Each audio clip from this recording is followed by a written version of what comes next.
अस्सलाम वालेकुम नाज़रीन, मैं हूं अरसलान खोकर। आप देख रहे हैं PSL 6 स्पेशल ट्रांसमिशन। बड़े बड़े मैचेस हुए, बड़े बड़े मैचेस अपने इख्तिताम को पहुंचे, बड़ी बड़ी टीम्स ने पंजा आजमाई की और आखिर में पॉइंट्स टेबल पर सब कुछ उल्टा सीधा होकर रह गया। जो टीम्स बड़ी बासानी सेमीफाइनल तक रसाई हासिल कर रही थी, अब वो टीम्स बड़ी मुश्किलात का शिकार है। कराची किंग्स के लिए थोड़ी सी मुश्किल दिखाई दी और उसके साथ साथ लाहौर कलंदर सबसे पहले 10 पॉइंट्स हासिल करने वाली टीम थी इस पूरे टूर्नामेंट की, लेकिन देखते ही देखते इस्लामाबाद यूनाइटेड ने सबको पीछे छोड़ा और टॉप पर पॉइंट्स टेबल पर कब्जा जमा लिया। लेकिन लाहौर कलंदर के बाद अगर मैं देखूं 10 पॉइंट्स के साथ जो सबसे आसानी पर खड़ी है वो है पेशावर ज़ल्मी। आज दो बड़े मैचेस होने हैं और दोनों बड़े मैचेस का क्या रिजल्ट आता है वो तो बाद में पता चलेगा, लेकिन आज जो बड़े मैचेस हैं उनमें से कराची किंग्स का जीतना बेइंतहा ज़रूरी है अगर कराची किंग्स ने सेमीफाइनल की दौड़ में बाकी रहना है रन रेट की बुनियाद पर। दूसरी तरफ मुल्तान सुल्तान बड़ी ज़बरदस्त तरीके से कमबैक करके पॉइंट्स टेबल पर अपना कब्जा जमाती हुई ऊपर की तरफ पेशकदमी कर रही है। पॉइंट्स टेबल पर बॉटम में सेकंड लास्ट पे खड़ी थी मुल्तान सुल्तान, कोयटा ग्लैडिएटर से 1 नंबर ऊपर, लेकिन अब मुल्तान सुल्तान ने बड़ी शानदार परफॉर्मेंस, बड़ा शानदार कमबैक किया। लाहौर कलंदर को क्या हुआ, टूर्नामेंट में ओवरऑल क्या हुआ और पूरे टूर्नामेंट की बात और फिर सेमीज़ की थोड़ी सी बात करेंगे और फिर इसके साथ साथ दौरा इंग्लैंड और मोहम्मद आमिर की वापसी पर जो मिसबाह उल हक ने कहा उस पर भी बात करेंगे। कॉन्ट्रैक्ट में बहुत ज़्यादा तब्दीलियां होने जा रही हैं। जो कॉमिक क्रिकेटर्स हैं मेल, उनके कॉन्ट्रैक्ट 30 जून को ख़त्म होंगे, जिसके बाद नए कॉन्ट्रैक्ट होंगे। उस पर आपको बताएंगे कि क्या क्या कुछ हो सकता है, किसकी तनज़्ज़ुली और किसकी बेहतरी होगी। मेरे साथ स्टूडियोज़ में काशिफ शबीर मौजूद हैं, क्रिकेट कॉमेंटेटर हैं, क्रिकेट एक्सपर्ट हैं, और उनके साथ साथ हसन रज़ा साबिक टेस्ट क्रिकेटर हैं, सबसे कम उम्र में पाकिस्तान में टेस्ट क्रिकेट खेलने वाले प्लेयर और दुनिया भर में बल्कि सबसे कम उम्र टेस्ट क्रिकेट खेलने वाले प्लेयर, बहुत शानदार एक्सपीरियंस बैट्समैन। बैटिंग की टेक्निक में मेरा ख्याल है बहुत कम लोग होंगे जो हसन भाई जैसी चीज़ें जानते होंगे। ज़ाहिर है इतने सीनियर प्लेयर हैं और इतने शानदार और कम उम्र में खेलने वाले पाकिस्तान की तरफ से भी और दुनिया में भी, और बेहतरीन प्लेयर। बहुत शुक्रिया हसन रज़ा ने हमें ज्वाइन किया। काशिफ भाई आपका भी बहुत शुक्रिया। हसन भाई सर, देख रहे हैं मैचेस, बड़े मजे के मैचेस। सर हसन भाई ये बताएं इस्लामाबाद और पेशावर का मैच कैसा रहा, पहले तो जरा उस पर बात करें ना। अमेजिंग मैच, बहुत ज़बरदस्त मैच रहा और मेरे ख्याल में PSL की हिस्ट्री में बड़ा ज़बरदस्त मैच रहा है, क्योंकि आप देखें कि जब एक टीम ने 247 रन किए तो वो भी दूसरी टीम जो है वो दौड़ में लगी थी जीत की, और जिस तरह से बैटिंग एक्स्ट्राऑर्डिनरी करी है, स्पेशली शुएब मलिक को आप देखें बड़े मैच को लेकर चलते हैं। मुसलसल मैं यही बता रहा हूँ कि उनका एक्सपीरियंस जो है बड़ा इंपॉर्टेंट रोल अदा करता है। दुनिया की सारी लीग्स वो खेलते हैं और यहाँ पर भी आप देखेंगे अपने एक्सपीरियंस से वो खेल रहे होते हैं और टीम को लेकर चलते हैं। उनके साथ भी प्लेयर जो बैट्समैन है पेशावर ज़ल्मी का, वो नहीं टूटा। अगर वो प्रॉपर कोई एक बैट्समैन के साथ लंबी इनिंग्स खेले तो डेफिनेटली वो हर मैच में विन करें और चेंज करें। मगर इस्लामाबाद यूनाइटेड की बात अगर करें तो उस्मान ख्वाजा एब्सोल्युटली, उन्होंने 105 रन किए, बहुत ज़बरदस्त इनिंग खेली। कॉलिन मंरो जो है वो एक्स्ट्राऑर्डिनरी इनिंग खेल रहे हैं और अब तक देखने में आ रहा है इस्लामाबाद यूनाइटेड की जो टीम कॉम्बिनेशन है वो बहुत एक्स्ट्राऑर्डिनरी नजर आ रहा है PSL। अच्छा काशिफ भाई, हसन भाई से इस मैच की बात हो गई, इस मैच की तो मेरा ख्याल हर जगह बात हो रही है, थोड़ी सी इस पर कर लेते हैं। फिर इसके बाद लाहौर कलंदर और कराची किंग्स। कराची से हसन भाई का भी ताल्लुक़ है और लाहौर को भी हम सारे सपोर्ट कर रहे हैं, कराची से मेरा अपना भी ताल्लुक़ है, लेकिन हम लाहौर को बहुत सपोर्ट कर रहे थे। लाहौर ने बड़े शानदार तरीके से जो सीज़न 5 था उसमें अपने आप को मनवाया और फिर सीज़न 6 की पहली टीम थी जो 10 पॉइंट्स के साथ टॉप पे खड़ी हुई। इसमें ज़रा बाद में बात करेंगे, पहले ज़रा सर उस मैच की खासियत मेरा ख्याल है वो मैं फिर कहूँगा ये बात कि ना हार हुई ना जीत हुई, बस अनफॉर्चुनेट रह गई एक टीम जो थोड़े से रन से पीछे रह गई। बहुत कमाल मैच हुआ इस्लामाबाद यूनाइटेड और पेशावर ज़ल्मी का, और सही स्पिरिट नज़र आई। और जो हम बात करते हैं ना कि PSL ब्रांड है, PSL में जो क्वालिटी ऑफ क्रिकेट है वो बहुत तमाम लीग से बेहतर है, तो वो इस मैच ने करके दिखाया। 248 रन और 233 इसके जवाब में बनना बहुत अमेजिंग गेम रही। अगर इस्लामाबाद यूनाइटेड की बात की जाए तो कॉलिन मंरो और जो हमारा उस्मान ख्वाजा, वहाँ से देखें आप बैटिंग को किस तरीके से वो आगे लेकर चले। फिर जो कैमियो था उसका आसिफ अली का, वो बहुत कमाल था। 40 रन उसने बनाए, 11-12 गेंदें उसने खेली और मोमेंटम जो था उसको टूटने नहीं दिया। इस्लामाबाद यूनाइटेड के किसी भी प्लेयर ने उस मोमेंटम को टूटने नहीं दिया। और आप देखें इसमें कमाल की बात, हसन भाई भी इसको एग्री करेंगे कि वो टीमें जीतनी हैं जो अप्लाई कर रही हैं अपने आप को, जो जाते साथ ही बैट को घुमाती हैं, वो स्कोर नहीं कर रहा प्लेयर। लेकिन जो प्लेयर विकेट पर रुकता है, 2-4 गेंदें देखता है, विकेट की बाउंस को देखता है, समझता है और फिर उसके बाद अपनी इनिंग्स को ड्राफ्ट करता है, पूरी ग्राफ्टिंग करनी पड़ती है इनिंग की, और उसके बाद आप देखें कितनी अच्छी तरीके से स्कोर को आगे लेके चलते हैं। ऐसे मैचेस भी हमने देखे कि 10 ओवर गुजर गए, 50 रन बने हुए, लेकिन 20 ओवर के बाद 190 तक भी पेशावर ज़ल्मी लेकर गया। और फिर देखें पेशावर ज़ल्मी ने गिव अप नहीं किया, वरना 248 रन बोर्ड पे हो तो दूसरी टीम वैसे ही मॉरली ख़त्म हो जाती है, लेकिन वो रुके नहीं, लड़े। और शुएब मलिक की जितनी तारीफ की जाए वो कम है। वेटरन रदरफोर्ड ने क्या कमाल, और अगर रदरफोर्ड को मजीद 2 ओवर मिल जाते तो ये अदर वे राउंड हो जाना थी पूरी गेम। कि मैं कहता हूँ फाइट इसी का नाम है। आप टेल एंडर्स को देखें, वहाब रियाज आते हैं, वहाब के साथ उमैद आसिफ आते हैं, क्या फाइट की है उन्होंने।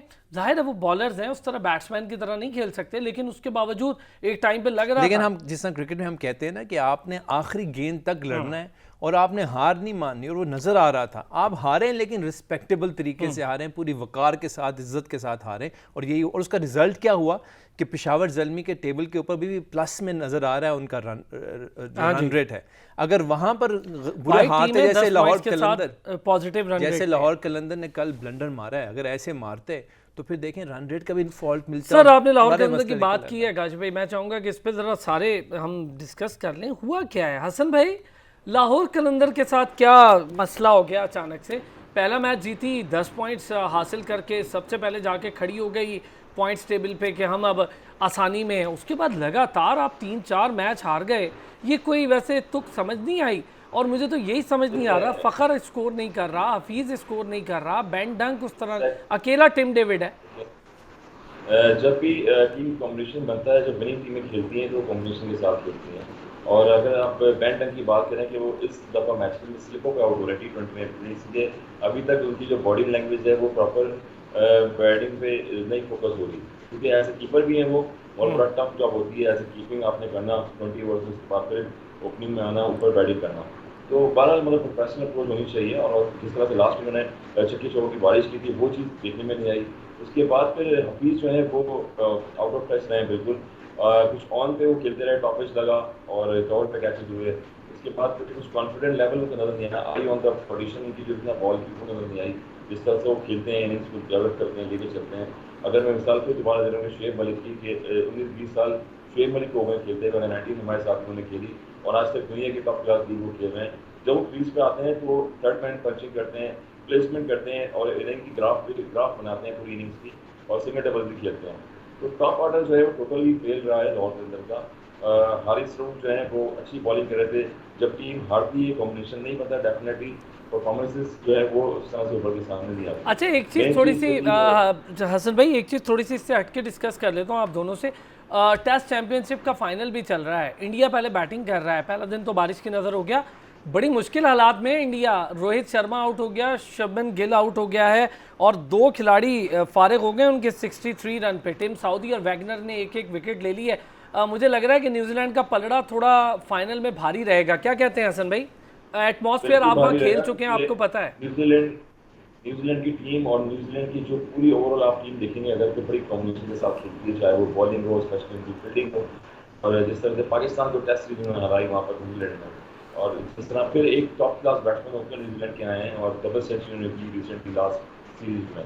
और तो जो भी बेसिक प्ले उनका आता है, उनकी पेस बड़ी स्ट्रॉन्ग होती है लोगों की, और उनको पूरा टाइम पूरा मौका दिया जाता है कि आप कंट्री के लेकर खेलें तो वो कॉन्फिडेंट होकर खेलें, और टॉप लेवल पे मिस्टेक जो है जितनी कम करेंगे आप, उतनी परफॉर्मेंसेस आपकी अच्छी होती है। तो वो रिजल्ट न्यूजीलैंड की टीम का आ भी रहा है, और जिस तरह से आप देखें रिजल्ट इंडिया की तरफ से डेफिनेटली इसका पलड़ा भारी रहेगा, क्योंकि बड़ी स्ट्रॉन्ग टीम है न्यूजीलैंड की, और रिवर्ट भी करते हैं वो लोग। काशिफ भाई थोड़ा सा इस पे भी कमेंट हो जाए, बड़ा इंटरेस्टिंग होना है ये। पहला एडवांटेज तो ये है कि न्यूजीलैंड ने 2 टेस्ट मैच खेले इंग्लैंड से, थोड़ा यूज टू हो गए विकेट के साथ, वो तो एक एडवांटेज मिला। दूसरी बात ये है कि इंडिया को आप रूल आउट नहीं कर सकते, इंडिया की बड़ी कॉम्पैक्ट टीम है, बड़ी स्ट्रॉन्ग टीम है, उसका कॉम्बिनेशन भी बहुत स्ट्रॉन्ग है, और अभी तो बहुत लंबा इस टेस्ट मैच में चलना है। अगर इंडिया जो है वो 250-300 रन करने में कामयाब हो जाता है तो मैं समझता हूँ न्यूजीलैंड के लिए एक टफ टाइम देगा, लेकिन ये वॉक थ्रू नहीं होगा न्यूजीलैंड के लिए, न्यूजीलैंड को फाइट करनी पड़ेगी, और इंडिया में तमाम कैपेसिटी है कि वो कम बैक कर सकती है। लेकिन अगर एडवांटेज देखा जाए तो मैं समझता हूँ, जिस तरह हसन भाई ने भी कहा, थोड़ा पलड़ा जो है वो भारी रहेगा न्यूजीलैंड का। सर अब ज़रा अब लाहौर कलंदर क्या इशूज़ हैं, मुझे तो पता नहीं हम पहले मिडिल ऑर्डर की परेशानी लेके बैठ जाते हैं, इधर तो ओपनिंग ऑर्डर भी नहीं चल रहा। देखें, लाहौर कलंदर का मुकाबला लाहौर कलंदर के साथ ही है, पहली बात। दूसरी बात ये है कि अगर हम पूरा कॉम्बिनेशन देखें, जिस तरह इन्होंने अभी कहा, बॉलिंग का कॉम्बिनेशन देखा जाए तो पीएसएल की बेस्ट बॉलिंग अटैक जो है वो लाहौर कलंदर के पास है। उसके अलावा अगर बैटिंग भी देखी जाए, फ़खर जमान, डंग, मोहम्मद हफीज़, और बैटिंग कॉम्बिनेशन भी उनका बुरा नहीं है, लेकिन प्रॉब्लम ये है कि उनको एक पॉजिटिव फ्रेम ऑफ माइंड से आना चाहिए। मैं ये समझता हूँ, जो लास्ट टाइम भी हम ये डिस्कशन कर रहे थे, कि ये कराची की विकेट नहीं है कि जहाँ पर आपने टॉस जीता, टॉस और साथ ही दूसरे को बैटिंग करने के बुला लिया और ख़ुद चेस करने पे चले, कि यहाँ विकेट को देखें आप। और हमने देखा है कि जिस टीम ने अच्छा स्कोर पोस्ट किया बोर्ड के ऊपर, उसने जीत ली है उसके अगेंस्ट, इसमें कोई शक। और जब आपका स्ट्रॉन्ग पॉइंट बॉलिंग है तो आप पहले बैटिंग करें, बैटिंग करके 160, 70, 80 रन भी अगर आप पोस्ट कर देते हैं तो शाहीन शाह अफरीदी, हारिस रऊफ, राशिद खान, बॉलिंग की है शाहीन ने, इतनी अच्छी बॉलिंग आपके पास है, वो डिफेंड कर सकती है। और अगर आप दूसरी ओपोनेंट के शुरू में 1-2 विकेट लेने में कामयाब हो जाएंगे तो वो एक्स्ट्रा प्रेशर आप एग्जर्ट कर सकते हैं। तो मैं समझता हूँ वहाँ एक फॉल्ट है। दूसरी बात ये है कि कोई भी लाहौर कलंदर का बैट्समैन रिस्पॉन्सिबिलिटी के साथ नहीं खेल रहा। जब आपकी विकेटें गिर रही हो तो एक बैट्समैन को एंकर रोल प्ले करना चाहिए, एक एंड को आप रोकें और दूसरे एंड से कोशिश करें कि रन जो हैं एक्यूमुलेट हों और तेज़ी के साथ आगे बढ़ें। तो ये चीज़ें जो हैं मैं समझता हूँ फुकतान है। और जो जिस आपने कहा शुरू में 10 पॉइंट उन्होंने टेबल के ऊपर पोस्ट कर दी है, मेरा ख्याल है ओवर कॉन्फिडेंस भी थोड़ा सा उनके अंदर आ गया, थोड़ा और ओवर कॉन्फिडेंट हो गए। एक मेन चीज़ मैं ऐड करना चाहूँगा ज़रूर काशिफ भाई, क्योंकि लाहौर के अंदर में देखिए जब भी कोई टीम जो है ना कैप्टनसी होती है, उसकी लीडरशिप कर रहा होता है, तो सबसे पहले उसका परफॉर्म करना बहुत ज़रूरी होता है। अगर आप शदाब की बात करें, इस्लामाबाद से देखा होगा आपने, टॉप ऑर्डर बैटिंग में दिया है 50 की पीएसएल में, और रिजवान जैसे कैप्टन हैं फिर वो ऊपर आते हैं, अटैक करते हैं, जो भी कैप्टन को एक चीज़ देखने में आई है कि सुहेल अख्तर जो है मुसलसल फ्लॉप हैं और परफॉर्मेंसेज उनकी एज ए बैटिंग में इंडिविजुअली देखें तो वो नज़र नहीं आ रही। तो हमेशा जब पीएसएल इतना बड़ा ब्रांड आप खेल रहे होते हैं और as a captain of team के, और लाहौर इतनी बड़ी फ्रेंचाइज है जो पूरे साल ऑस्ट्रेलिया जाके खेलती है, इमर्जिंग टूर्नामेंट्स उनके होते हैं, आज़ाद कश्मीर में उनके मैचेस होते हैं, बहुत सारे मैचेस होते हैं, मगर उनको इतना कॉन्फिडेंस दिया जा रहा है, आगे जाकर स्पेशली दिया है कि वो एज ए कैप्टन है, मगर उनकी परफॉर्मेंस जो है वो नहीं हो रही, इसकी वजह से टीम क्लास भी करी है।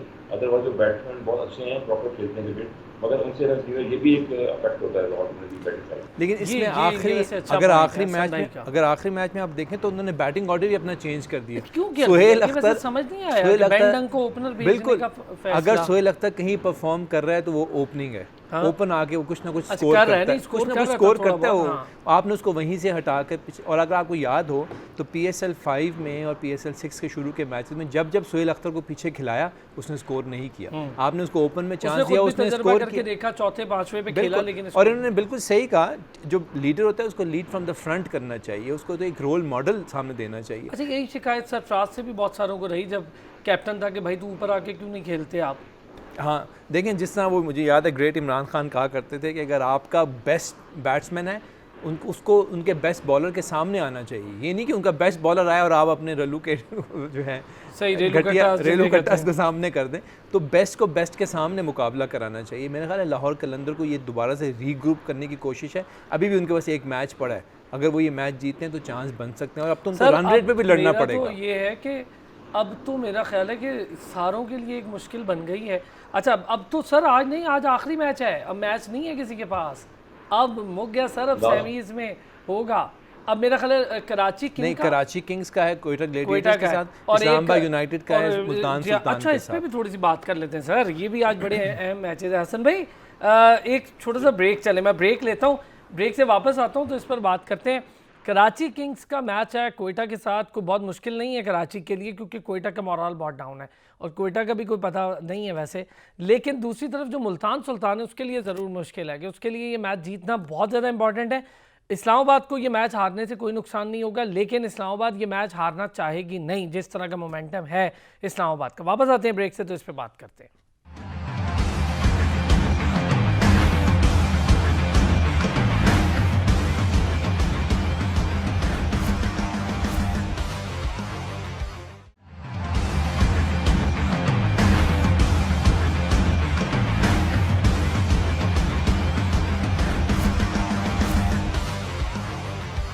वेलकम बैक जी। अब ज़रा पॉइंट्स टेबल पर बात कर लेते हैं। बड़ी दिलचस्प सूरत हाल है पॉइंट्स टेबल की। इस्लामाबाद यूनाइटेड ने 9 मैच खेले, 7 जीते 2 हारे, 14 पॉइंट्स के साथ टॉप पे खड़ी है और उसको अब रन रेट वाला इशू नहीं है, उसके पॉइंट्स बहुत ज़्यादा हैं। मुल्तान सुल्तान 5वें नंबर की टीम, हार से जीत की तरफ का सफ़र इतना शानदार तय किया। 9 मैचेस, 1 मैच रहता है, 7 जीत लिए, 5 जीत लिए, 4 हारे हैं और वही 4 हैं जो शुरू में हारे हैं मुल्तान सुल्तान ने। उसके बाद तमाम मैचेस अपने जीते हैं मुल्तान ने। 10 पॉइंट्स हासिल कर लिए हैं मुल्तान सुल्तान ने और 1 मैच अभी रहता है मुल्तान का। सबसे कमाल बात यह है कि इनका जो रन रेट है वो पॉजिटिव मुल्तान सुल्तान का 1.192 है, यानी अगर वो आज के मैच को अगर हम देखें भी उनके लिए लाजमी तौर पर जीतना है, लेकिन अगर वो नहीं भी जीतती तो 10-10 पॉइंट्स की जो टीम्स हैं उसमें रन रेट की बुनियाद पे इसको एज मिल सकता है मुल्तान सुल्तान को। पेशावर ज़ल्मी ने अपना इख्तिताम इस जो टोटल सेशन था इसका 10 मैचेस खेले, 5 हारे, 5 जीते, 10 पॉइंट्स हासिल किए और आखिरी मैच इतना अच्छा खेला कि नेगेटिव से पॉजिटिव रन रेट कर लिया। लेकिन अब मुश्किलात क्या हैं? कोयटा तो बाहर हो चुकी, कराची किंग्स और लाहौर, ज़रा इनके ऊपर नज़र डालते हैं तो लाहौर 10 मैच 5 जीते और 5 हार गई और इंतहाई नेगेटिव रन रेट है। नेगेटिव रन रेट से मुराद नेगेटिव 0.589 है 10 पॉइंट्स के साथ। दूसरी तरफ कराची किंग्स है, 8 पॉइंट्स हैं उसके, 9 मैचेस में 1 मैच आज उसका होने जा रहा है, 4 जीते हैं, 5 हारे हैं, उनका भी नेगेटिव है। लेकिन अगर कराची किंग जीत जाती है और बेहतर खेल के आज, तो पॉजिटिवली ये हो सकता है कि उनका रन रेट लाहौर से बेहतर हो जाए। तो लाहौर को अपने रन रेट के लिए बड़ी सख्त मुश्किलात हैं। मेरे साथ हसन रज़ा भी मौजूद है, काशिफ शबीर भी मौजूद है। काशिफ भाई, ये जो सारा कुछ मैंने बताया ये बड़ा टेक्निकल और डिफ़िकल्ट सा मामला बन गया है, मुल्तान के लिए बड़ी ईज़ हो गई है। आज आखिरी मैच है, बाकी टीम खेल चुकी है। मेरा ख्याल है चीज़ें काफ़ी वाज़ेह हो गई। मैं तो ये समझता हूँ इस्लामाबाद यूनाइटेड आ गया, पेशावर ज़ल्मी आ गया, मुल्तान सुल्तान भी आ गया, अब मसला रह गया लाहौर का और कराची का। कराची के लिए आसान है, कदरे आसान है क्योंकि उन्होंने सिर्फ जीतना है मैच। अगर वो जीतते हैं कोयटा ग्लेडिएटर से तो ऑटोमेटिकली रन रेट उनके वैसे ही लाहौर से बेहतर है, 10 पॉइंट लेकर ऊपर आ जाएगी तो ये 4 टीमें निकल गई। हाँ, अगर कोई बहुत ही बुरे तरीके से मुल्तान सुल्तान हारती है, इतना बुरा हारती है कि +1 से जो -5.5 से भी नीचे जाता है, फिर कहीं इशू बन सकता है, लेकिन जो कि मेरा ख्याल है बिल्कुल इम्पॉसिबल है। तो अब गेम रह गई है कराची और लाहौर की और 1 मैच के और जीतने कराची के लिए तो ऑलमोस्ट समझें कि ये अब क्वार्टर फाइनल हो गया है। अगर कराची जीतती है तो they will be in the playoffs, तो वो बड़ा आसान हो जाएगा। लेकिन मैं समझता हूँ बड़ी ही बदकिस्मती है लाहौर के लिए, क्योंकि एटलीस्ट मेरी तो फेवरेट टीम थी। मैं ये हर जगह कहता था, बिल्कुल आप सही कह रहे हैं, मैं हर जगह कहता था कि लाहौर कलंदर जो है वो फाइनलिस्ट होंगे, फाइनल खेलेंगे, लेकिन इतना ज़्यादा बुरे तरीके से आखिरी 2-3 मैचेस वो खेलें, ना सिर्फ हारे हैं बल्कि बुरे तरीके से हारे हैं, जिसकी वजह मैं समझता हूँ ये मैनेजमेंट को भी सोचना चाहिए था, देखना चाहिए था कि उनके पॉइंट टेबल्स में क्या पोजीशन है, उनका नेट रन रेट कहाँ पर है। और एक टीम जो 10 पॉइंट सबसे पहले लेकर नंबर 1 पे बैठी हो और सिर्फ 1 मैच उसको जीतना और वो मैच भी ना जीत सके, तो ये मैं समझता हूँ बहुत ही अनफॉर्चुनेट है। ये जो बात कर रहे हैं पॉइंट्स टेबल, आपने सुना होगा, मैंने भी कुछ पॉइंट्स टेबल की सिचुएशन बताई, आपको भी पता है सर। जो टीम्स लास्ट ईयर की फाइनलिस्ट हैं लाहौर और कराची, ये क्या किया है दोनों टीम्स ने। कराची दिफाई चैंपियन है और दिफाई चैंपियन के लिए क्या इस तरह से खेलना कोई बेहतर बात है कि आप पॉइंट्स टेबल की लड़ाई में भी आखिर में खड़े हो जाएं कि अगर 1 मैच जीतेंगे, मतलब डू एंड डाई सिचुएशन, वो जो काशी भाई कह रहे हैं कि ये भी इनके लिए सेमीफाइनल क्वार्टर फाइनल ही समझें कि जीतते हैं तो जाएंगे सेमीफाइनल में। देखिए मेन चीज़ तो कोयटा ग्लिटर की मैं बात करूँ तो फाइनलिस्ट टीम की वो भी, मगर सरफराज जो है थ्रो को बैटिंग भी कर रहे हैं और अच्छे कैचेस भी लिए उन्हें बिहाइंड द स्टंप्स। मगर हमेशा T20 फॉर्मेट में ऐसा होता है कि जब टीम कॉम्बिनेशन बनता है तो उसमें टॉप ऑर्डर जो वो स्ट्रांगली खेले, उसके बाद मिडिल ऑर्डर में एक आध बैट्समैन होता है जो मैच को लेकर चलता है, तो वो चीज़ें देखने में नहीं आई। उसके बाद इमर्जिंग प्लेयर्स जो हैं वो बड़ी नर्वस नजर आए इस दफ़ा। कोयटा ग्लिटर में हसाम स्पिनर हैं और वो देखें आपके मलिक जैसे प्लेयर हैं और जितने सीनियर प्लेयर हैं ओवरसीज, वो हमेशा उन बॉलरों को टारगेट बना रहे थे जो यंग प्लेयर हैं और बड़ा जो है ना उनको एक्सपीरियंस इतना नहीं है इस क्रिकेट का। तो कोयटा ग्लिटर में कुछ यंग प्लेयर भी आए और बड़े नर्वस नजर आए, जिसकी वजह से पूरा भरपूर फायदा उठाया ओवरसीज प्लेयर। अच्छा हसन भाई, कोयटा ग्लैडिएटर पे तो चले, मैं आपसे एक थोड़ी सी बात और भी कर लूँ। मुझे पूरी टीम में एक लड़का है खुर्रम शहजाद बॉलर, वो एक बड़ा ज़बरदस्त एक इजाफा नज़र आया है मुझे क्वेटा ग्लैडिएटर का। 25 उसने फर्स्ट क्लास मैचेस खेले हैं, 70 उसकी विकेट्स हैं। हबीब बैंक से खेला है, पेशावर ज़ल्मी की बेंच पे बैठा रहा, पेशावर ज़ल्मी नहीं खिला सकी उसको, बट वो उसकी बड़ी ज़बरदस्त क्वालिटी बॉलिंग है। एक क्वेटा ने वो चीज़ तो हमें दी है कि वो एक अच्छा है, लेकिन वो अनफॉर्चुनेट रही। कराची किंग्स का आज मैच है क्वेटा के साथ, इसको कैसे देख रहे हैं? क्वेटा तो बिल्कुल ही बाहर है, उसके पास तो हारती जीतती कोई फर्क नहीं, लेकिन कराची के लिए मसला है। आज का मैच नहीं जीतती तो फिर तो कराची रह जाएगा। ऑब्वियसली इंपॉर्टेंट है कराची के लिए तो, और उसके बाद जो टीम अगर हार भी जाती है, अगर जो टीम जिससे टाइम टेबल जिसका जो है रन रेट अच्छा ना हो, मगर फिर भी वो अपसेट कर सकती है किसी भी टीम को। तो कोटा ग्लैडिएटर जो है वो ज़्यादातर फ्रेंचाइज हैं तो जीतने के लिए खेलती हैं हमेशा और कोशिश करती हैं टीम का कॉम्बिनेशन बने, चाहे वो नेक्स्ट टाइम दोबारा वापस आके खेलें। मगर बहुत बड़ी फ्रेंचाइज थी रिचर्ड जो है मेंटोर उनकी, वो इस दफ़ा नहीं है, तो मैं उनको मिस कर रहा हूँ क्योंकि वो जब होते हैं डगआउट में तो डेफिनेटली जो है ना, जो आउटफील्ड में जो प्लेयर्स होते हैं वो बहुत डिस्टर्ब हो जाते थे, वो चीज़ है। अच्छा, मगर बहरहाल कराची किंग्स को इम्पोर्टेंट मैच ये जीतना होगा। अम्माद वसीम जो है कैप्टनसी थोड़ी अच्छी कर रहे हैं। पीछे प्रीवियस हमने मैचेस देखे हैं कि मिस फील्डिंग काफ़ी हुई कराची किंग्स की तरफ से, मैचेस टूटे जिसकी वजह से, मगर हर्षल गिब्स जैसे फील्डिंग कोच भी हैं और मेंटोर भी हैं और बहुत से साउथ अफ्रीकन फील्डिंग कोच रह चुके हैं, वो काफ़ी टीम को जो है कॉम्बिनेशन बना रहे हैं प्लेयरों का। और देखते हैं कि बाबर आजम जो है बड़े इंपॉर्टेंट है, वो अगर कंसिस्टेंट खेलते रहेंगे टीम डेफिनेटली जीते। लंबा टारगेट। अच्छा, लेकिन असल में एक चीज़ इस पे कमेंट कर दें, फिर मैं ज़रा काशिफ भाई से भी इस पे लेता हूँ। बाबर आजम पे डिपेंडेंसी बड़ी ख़तरनाक नहीं हो गई ये कराची किंग्स के लिए? आप ज़रा नोटिस करें, बाबर के 50 निकाल लें लास्ट वाले मैच से भी, तो वो भी उसमें 3 ड्रॉप हुए कैचेस, लेकिन अगर वो निकाल लें तो बाकी टीम में स्कोर नहीं किया। शर्जील को देखने में नहीं आया कि शर्जील जो है एक्स्ट्राऑर्डिनरी परफॉर्मेंस देते हैं, वो उनकी परफॉर्मेंस समझ में नहीं आई। और जिस तरह से वो खेलते हैं 25-26 रन सब तक उन्होंने किए हैं, मगर वही ऑन पे खेल रहे हैं। जब आप पे जिम्मेदारियां होती हैं, जब फ्रेंचाइज का आप हिस्सा हैं और टॉप बैट्समैन क्वालिटी वाली बैटिंग करेंगे तो उसमें आपको शॉर्ट सिलेक्शन रखनी पड़ती है, वो बड़ी इंपॉर्टेंट रोल है। तो एक ही प्लेयर नहीं होता उस पर जो है आप इंतजार कर रहे हो, मगर कराची में अम्माद वसीम आए, उन्होंने एक बड़ी अच्छी इनिंग खेली लास्ट इनिंग में, मगर इसके बाद वॉल्टन है वो परफॉर्मेंस इतनी लंबी नहीं दे रहे। तो टीम कॉम्बिनेशन बैटिंग में लंबे रन करना बड़ा इंपॉर्टेंट होता है और मिडिल में आके एक बैट्समैन खेले ताकि वो उसके साथ टेल एंडर जो है वो खेले, जब जाके 180-190 रन होते हैं। अच्छा, वैसे ये जो बात कर रहे हैं ना कॉम्बिनेशन वाली, हसन भाई जाहिर है वो तो क्रिकेट हम सबसे बेहतर जानते हैं, खुद खेले हैं इंटरनेशनल और टेस्ट खेले हैं। सर कॉम्बिनेशन मुझे तो ठीक लग रहा था, कराची का भी और लाहौर का भी कोई ऐसा फ़र्क नहीं था। टीम में बड़े बड़े नाम हैं, मार्टिन गुप्टिल जैसे बैठे हुए हैं, शर्जील खुद है, बाबर आजम है। बाबर आजम तो खैर कर रहा है, कंटिन्यूस अकेला बंदा स्कोर कर रहा है। भाई यही कहता हूँ, खुदा ना खास्ता एक दिन होता है वो ना करे, फिर क्या होगा? जैसे वो आप उसको चोट लगी, आपको पता है वहाब रियाज की बॉल पे बड़ी टेंशन हो गई थी हमें, और फिर कितना एज हासिल किया पेशावर ने उस चीज़ का। तो ये अगर प्रॉब्लम रही आगे जाके, क्योंकि आगे सेमी में आपने खेलना है, फिर आप तो बड़ी मुश्किल में आ जाएंगे। देखें, जहाँ अच्छे प्लेयर का फ़ायदा होता है वहाँ अच्छे प्लेयर का कोई नेगेटिव साइड भी होती है। अगर हम फ़ायदे की तरफ देखें, जब आपके साथ इतना बड़ा नाम खेल रहा होता है तो एक competition with in the team भी होना चाहिए। गुड। दूसरे बैट्समैन की कोशिश होनी चाहिए कि मैं इसे अच्छा परफॉर्म करूं, और दूसरी बात ये कि बाबर आजम के साथ जो भी बैट्समैन खेल रहा है उसकी कोशिश होनी चाहिए कि वो सीखे बाबर आजम से कि कैसे खेलना है, नंबर 1। नंबर 2 ये है कि बाबर आजम को हमने अच्छा, मैं आपकी एक बात काटूं, आपने जो बात की है मैं बड़ा इस पे वो हूँ कि जो फॉरेन प्लेयर्स हैं आप ज़रा उनको देखें। मैं मार्टिन गुप्टिल को सुन रहा था, वो अपने कंट्री के टेलीविज़न चैनल के साथ बात कर रहा था गुज़िश्ता रोज़, हमारे साथ तस्नीम समर थी न्यूजीलैंड की कमेंटेटर, वो ये बता रही थी कि मार्टिन गुप्टिल खुद कह रहा है कि कई चीज़ें हैं जो मैं बाबर आजम से सीख रहा हूँ। मतलब आप देखें बिल्कुल, और मैं आपको बताऊं, मार्टिन गुप्टिल जो है वो बड़े मैच का प्लेयर है, बड़े मैच का प्लेयर है। अगर आज ये मैच जीत जाती है कराची और प्लेऑफ्स में आ जाते हैं तो कराची एक टफ टाइम देगा सबको। और दूसरी बात है कि इंडिविजुअल परफॉर्मेंस हो रही है कराची के अंदर।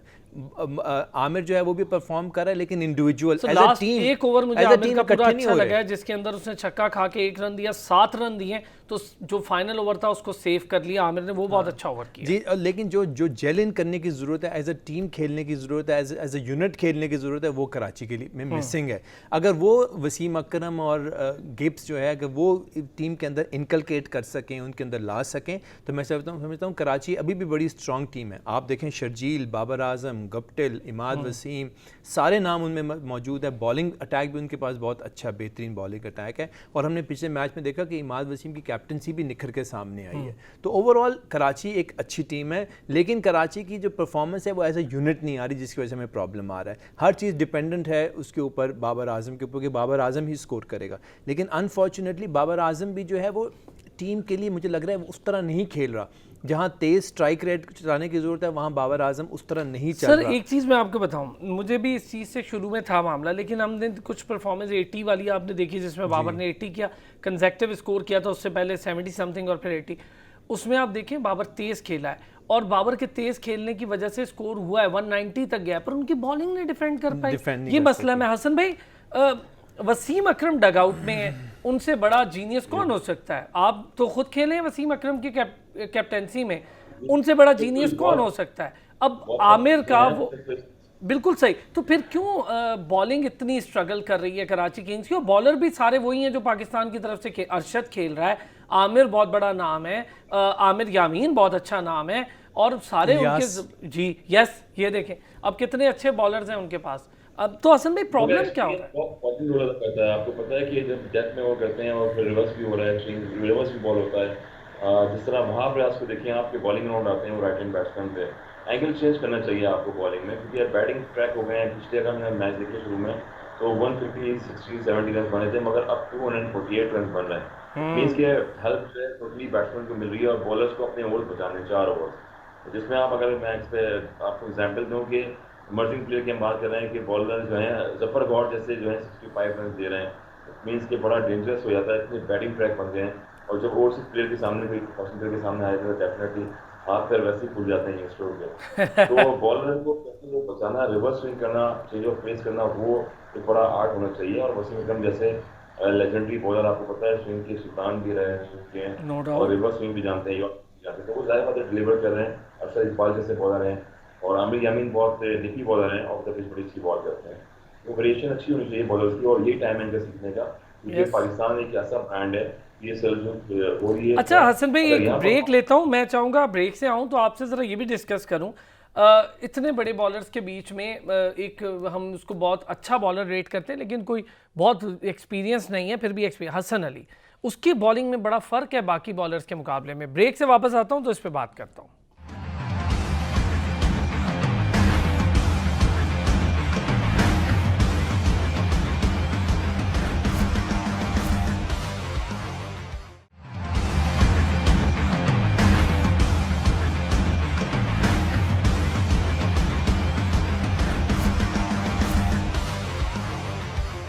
वेलकम बैक जी। और ब्रेक पर जाने से पहले बहुत सारी बातें हो रही थी और हम कराची किंग्स का मवाजना कर रहे थे, बॉलिंग का मवाजना कर रहे थे कि बॉलिंग में क्या इश्यूज़ हो रहे हैं। कराची किंग्स को स्कोर डिफेंड करने में बहुत बड़ा मसला आ रहा है। स्कोर तो बड़ा कर लिया 190, लेकिन इसी टूर्नामेंट में 4 दफ़ा अपना बड़ा स्कोर डिफेंड नहीं कर पाई कराची किंग्स। ये एक बड़ा अलार्मिंग सिचुएशन है कराची किंग्स के लिए। इस पर ज़रा बात करेंगे। हसन रज़ा मेरे साथ मौजूद हैं, काशिफ शबीर मेरे साथ मौजूद है। हसन भाई, जो बात आप कर रहे थे मैं चाहूँगा ज़रा उसको आप पहले पूरा कर लें, फिर मैं ज़रा डग आउट में जब आप कह रहे थे कि वसीम भाई जैसे बैठे हुए हैं, तो जाहिर है कि बॉलर्स को कुछ ना कुछ सीखना, कुछ ना कुछ बात सुननी चाहिए। मोहम्मद आमिर ने लास्ट ओवर बड़ा अच्छा किया है, मैं उस पर इसलिए कह रहा हूँ क्योंकि एक अरसे बाद आमिर इन कलर नज़र आया, वरना आउट ऑफ कलर ही नज़र आ रहा था मुझे। उसके लिए दरवाजे तो खुल गए हैं। मिसबाह उल हक ने जो कहा है वो आपने सुना और देखा भी होगा, उन्होंने कहा जी आमिर परफॉर्म करे और अपनी रिटायरमेंट वापस ले तो वापस आ जाए, दरवाजे खुलें।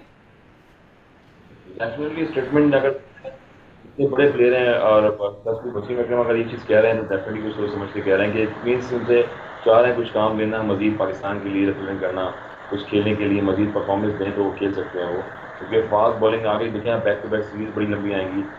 जून में इंग्लैंड की सीरीज़ है, उसके बाद फिर वेस्ट इंडीज़ की सीरीज़ है और मोहम्मद वसीम चीफ सेलेक्टर हैं, तो उनको तो सीनियर बॉलर चाहिए, कुछ ऐसे प्लेयर चाहिए जो परफॉर्म करें, टीम के लिए कॉम्बिनेशन बनाएं। और एक चीज़ मैं ऐड करूँगा कि जिस तरह से मुल्तान सुल्तान में एक कैरेक्टर है वो है शाहनवाज दानी, और उनका कैरेक्टर अगर आप देखें तो उन्होंने 4 चांद लगाए हैं पूरी टीम में। सर टॉप विकेट टेकर हो गया, टॉप विकेट टेकर हो गया PSL का। जी हाँ, शाहनवाज दानी उनका नाम रिसेंटली आया मगर खेल नहीं पाए पाकिस्तान के लिए। तो उनका कैरेक्टर अगर आप देखें तो फास्ट बॉलर है, और फास्ट बॉलर जो है एनर्जेटिक होना चाहिए, और जिस तरह से वो रनिंग कर रहे हैं, फिर इमरान ताहिर उनका कॉम्बिनेशन बना हुआ है और अच्छी बॉलिंग की रात रिजवान ने बड़े अच्छे कैच लिए। तो फास्ट बॉलिंग चीज़ यही होती है कि आपको रीड करना है बैट्समैन को, कहाँ पर खेल रहा है, शॉर्ट ऑफ बॉल करनी है, रिवर्स बॉलिंग जो है करनी है, यॉर्कर बॉलिंग करनी है, यही इंपॉर्टेंट चीज़ होती है यंगस्टर्स के लिए। और उसमें जैसे बॉलर्स हैं, अगर वो चीज़ें डिलीवर करें उनको तो पिक करनी चाहिए यंगस्टर बॉलर को, ताकि वो आगे पाकिस्तान का फ्यूचर बने और लंबी क्रिकेट खेलें पाकिस्तान की। अच्छा काशिफ भाई, शाहनवाज धानी बड़ी अमेजिंग बॉलिंग के साथ साथ एक बड़ा मज़े का करेक्टर है शाहनवाज। हसन की मैं बात कर रहा था, हसन भी बहुत इंजॉय करता है, मैं देखा है कि वो खुद भी इंजॉय करता है, फैंस को भी करवाता है, टीम को भी मजाक मस्ती, लेकिन जहाँ पर एग्रेशन चाहिए हसन एग्रेशन भी देता है। ये एक अच्छी चीज़ है अपने आप को रिलैक्स करने के लिए, उसका भी बड़ा मज़े का करेक्टर। लेकिन शाहनवाज धानी ने अपने आप को प्रूव किया है कि I am a very good bowler, Wahid bowler है जो पेस के साथ विकेट्स भी ले रहा है इस टूर्नामेंट। बिल्कुल, और आप देखें कि जो स्पिरिट है ना उसकी, वो बहुत मज़े की है। पूरी टीम को अपने साथ वो लेकर चलता है, और एक विकेट मिल जाए तो पूरी टीम किस तरह रीग्रुप हो जाती है टीम। ये बहुत इंपॉर्टेंट फैक्टर है। और आप पिछली परफॉर्मेंस की देखें, 4 विकेटें उसने ली, सिर्फ 5 रन दिए, और टीम कौन सी आगे, लाहौर कलंदर, जिसके बारे में हम कहते हैं बड़ी बैटिंग, उनके पास बैटिंग के मायनाज प्लेयर्स मौजूद हैं। तो मैं समझता हूँ ऐसे प्लेयर्स की, ऐसे यंगस्टर्स की पाकिस्तान की टीम को भी ज़रूरत है। इसीलिए हम कहते हैं कि PSL जो है पाकिस्तान का ब्रांड है, नर्सरी है जहाँ से नए प्लेयर्स डेवलप हो रहे हैं। और अगर आप इन प्लेयर्स को जो अच्छी परफॉर्म कर रहे हैं, इनको अगर आप चांस नहीं देंगे तो आप मोटिवेट नहीं कर रहे, डीमोटिवेट कर रहे हैं। अगर आप इंडिया की मिसाल ले लें तो ये IPL ही था जिसने इंडिया की टीम को यहाँ तक पहुँचाया, और आप देखें 4-5 सालों के अंदर इंडिया कहाँ तक पहुँच, और हमें भी बहुत बिल्कुल मिल रहे हैं और आगे भी मिलेंगे। और मैं समझता हूँ कि अगले PSL जब इंशाल्लाह हमारा होगा PSL 7, उसमें और रिनाउंड दुनिया के प्लेयर्स जो हैं वो अच्छा, एक चीज़ आप लोगों से, चूंकि वक्त की कमी है तो ज़रा जल्दी है। हसन भाई, हैदर अली का क्या प्रॉब्लम है? हैदर अली को बहुत चांसेस भी मिले, हैदर उस तरह से अब PSL में भी इन कलर नहीं है। उसकी जगह अगर आसिफ अली को देखूं तो आसिफ अली बड़ी शानदार बैटिंग कर रहा है। ये मानने की बात है कि पाकिस्तानी टीम में हम बड़ा स्ट्रगल किया, लेकिन इस वक्त बड़ी अच्छी बैटिंग कर रहे हैं। तो हैदर को चाहिए नहीं, अच्छा मौका है, यंगस्टर है, क्यों नहीं परफॉर्म कर पा रहा? कोई आप खास वजह समझते हैं उसकी? देखिए, खास जो वजह होती है वो टॉप क्लास क्रिकेट में जब वर्ल्ड क्लास प्लेयर आगे खेल रहे होते हैं तो उसमें आपको शॉर्ट सिलेक्शन बड़ी इंपॉर्टेंट रोल अदा करती है। अगर हमारे क्रिकेट में हमारे साथ जब 90s में खेले हुए हैं और 2000 खेले हुए हैं और बहुत सारे प्लेयर्स हैं, अगर इमरान नज़ीर की बात करूँ तो मेरे बेस्ट फ्रेंड भी हैं, अच्छे दोस्त भी हैं, अंडर 19 लेवल पे खेले। शॉर्ट सिलेक्शन नहीं होती थी उनके पास, जब वो हिट करते थे बॉल को तो स्ट्रेट हिट करते थे। और जब शॉर्ट सिलेक्शन आपकी जो है परफेक्ट नहीं होगी तो डेफिनेटली मिस्टेक्स आप करते रहेंगे, और जब बड़े लेवल पे मिस्टेक्स करेंगे तो ज़्यादातर वीकनेस आपके सामने आ जाती हैं। और जिस तरह से मीडिया की चीज़ें बहुत स्ट्रॉन्ग हो गई हैं, आपको कैप्चर किया जाता है, आपकी वीडियो बनती है, एनालाइज किया जाता है, एनालिस्ट बैठे होते हैं टीमों के साथ, वो ट्रैक करते हैं। तो हैदर अली की भी यही प्रॉब्लम है कि वो एक ही जगह शॉट खेल रहे हैं। जिस तरह से आसिफ जो है वो एक दफ़ा मिडिल पे आउट हो रहे थे, वो मुसलसल आउट उतरे हैं वहाँ पर, तो अपनी शॉर्ट ऑफ सिलेक्शन को जो है वो आपको दुरुस्त करना पड़ेगा। अगर मैं बात करूँ शोएब सूफी के, एक्स्ट्राऑर्डिनरी वो खेल रहे हैं, आप देखें प्रेशर स्पिन मैन नंबर 3 पर वो बैटिंग कर रहे हैं। तो जब और प्लेयरों को चांसेस मिल रहे हैं तो उनको पाकिस्तान के लिए चांस देना चाहिए, क्योंकि वो एक्स्ट्राऑर्डिनरी बहुत अच्छा खेलते हैं। शॉर्ट कवर पे देखें, आप मिडिल पे देखें, स्ट्रेट शॉट इतना अच्छा मारते हैं।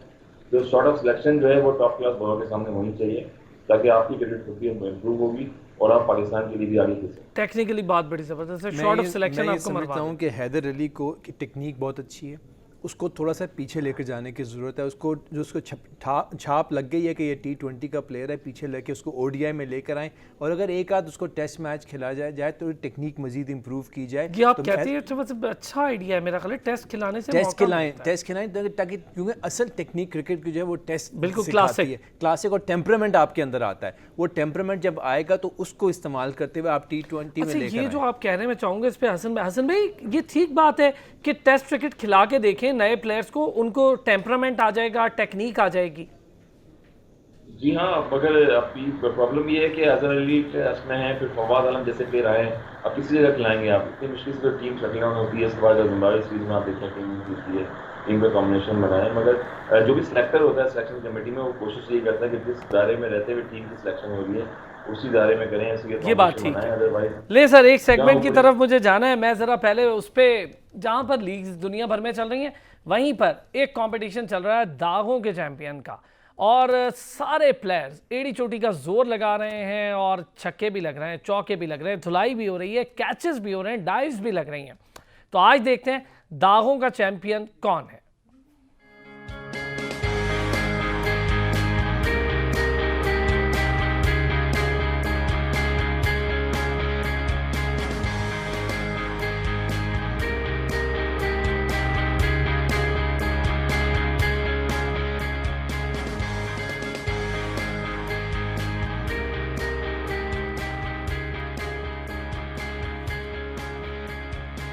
पीएसएल ट्रांसमिशन में अब तक के लिए इतना ही। बहुत सारी डिस्कशन हो गई और पीएसएल की ट्रांसमिशन जारी हो सारी है। पीएसएल के साथ साथ फिर होगी आपसे मुलाकात। अपना ख्याल रखिएगा। काशिफ शबीर साहब बहुत शुक्रिया, हसन रजा साहब हमारे साथ मौजूद थे, दोनों हजरात का बहुत बहुत शुक्रिया।